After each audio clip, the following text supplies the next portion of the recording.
રાજકોટમાં પીજીવીસીએલના general manager Kirtikumar શશિકાંતભાઈ મકવાણ સાયબર ઠગાઈનો ભોગ બન્યા છે। પીજીવીસીએલના એમડી કેતન જોશીના પ્રોફાઇલ ફોટોવાળા વોટ્સએપ નંબર પરથી મેસેજ મળ્યો હતો કે તેઓ મીટિંગમાં છે અને તાત્કાલિક આપેલા ખાતામાં 45 લાખ રૂપિયા ટ્રાન્સફર કરાવવા જણાવાયું। મેસેજની ખરાઈ કર્યા વગર કીર્તિકુમાર મલકાણે પીજીવીસીએલના એકાઉન્ટમાંથી 45 લાખ રૂપિયા દર્શાવેલા ખાતામાં ટ્રાન્સફર કરી દીધા। ત્યારબાદ ફરીથી એ જ વોટ્સએપ પરથી વધુ 30 લાખ રૂપિયા મોકલાવવા માટેના મેસેજ આવ્યા હતા અને તેમને પછી શંકા ગઈ હતી। ત્યાર પછી તેમણે સીધા એમડી કેતન જોશી સાથે સંપર્ક કરતા સમગ્ર મામલો સાયબર ફ્રોડ હોવાનું બહાર આવ્યું।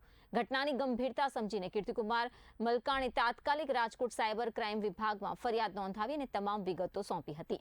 હાલ રાજકોટ સાયબર વિભાગ દ્વારા મામલે તપાસ હાથ ધરવામાં આવી છે અને આગળની કાર્યવાહી શરૂ કરી દેવાઈ છે।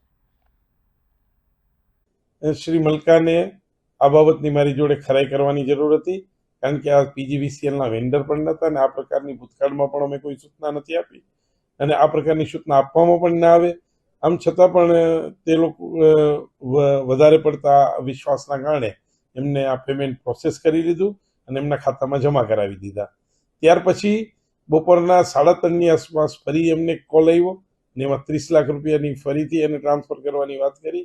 આવા સમયે તેઓ મારી પાસે ખરાઈ કરવા આવતા મેં એમને જાણ કરી કે આવી કોઈ પણ પ્રકારનો મોબાઈલ નંબર હું વાપરતો નથી, આ મારો મોબાઈલ નંબર નથી, આ પ્રકારનો મેસેજ મેં કરેલ નથી।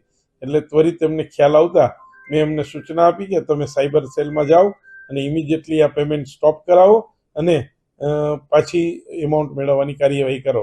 આ અનુસંધાને કિંતુભાઈ મલકાને સાયબર સેલમાં એની એફઆઈઆર દાખલ કરી છે અને પોલીસ વિભાગ દ્વારા આની વિશેષ તપાસ હાથ ધરવામાં આવી છે।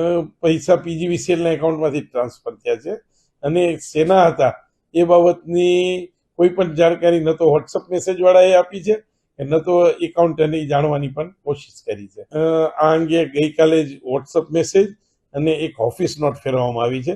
એમાં બહુ કડક સૂચના આપવામાં આવી છે કે કંપનીના એકાઉન્ટના નિયમોને આધીન જ કોઈ પ્રોસેસ કરવી, એમને વગર કોઈ પણ એકાઉન્ટની પેમેન્ટની કોઈ પ્રક્રિયા હાથ ન ધરવી અને આવા ફેક મેસેજ કે કોઈ ફ્રોડ પ્રકારની તમને સૂચના આપવામાં આવે તો કોઈ પણ સમયે સીધો મારો સંપર્ક કરવો। તે પ્રકારની દરેક ડિવિઝન, સબ ડિવિઝન અને સર્કલ ઓફિસ અને કોર્પોરેટ ઓફિસના સૂચના। એક એકાઉન્ટમાં પૈસા ગયા પછી એક એકાઉન્ટથી મલ્ટિપલ લેયર્સમાં મલ્ટિપલ એકાઉન્ટ્સમાં પૈસા ટ્રાન્સફર થયેલા છે, તો એ બાબતે અમે તપાસમાં એમના ઉપર કાર્યવાહી। સર, આ કયા શહેરનું એકાઉન્ટ છે? જે એકાઉન્ટ છે એ સિલીગુડી વેસ્ટ બેંગોલનો એકાઉન્ટ છે અને ત્યાંથી જ વિડ્રો થયા છે।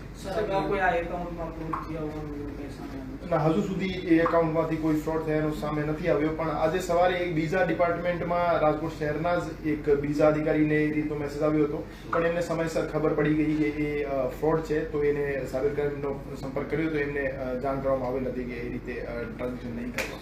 કેટલા રૂપિયા ફ્રીઝ થયા છે અને કેટલા રૂપિયા વિડ્રો હાલમાં પ્રાથમિક? હજુ સુધી અમારી પાસે જે પ્રાથમિક વિગતો અવેલેબલ છે એમાં 45 લાખ પૈકી 33 લાખ જેવી રકમ હોલ્ડ થયેલી છે અને 2.5 લાખ જેવી અમે ચોક્કસ કહી શકીએ કે આ વિડ્રો થઈ ગયેલી છે। બાકી તપાસ દરમિયાન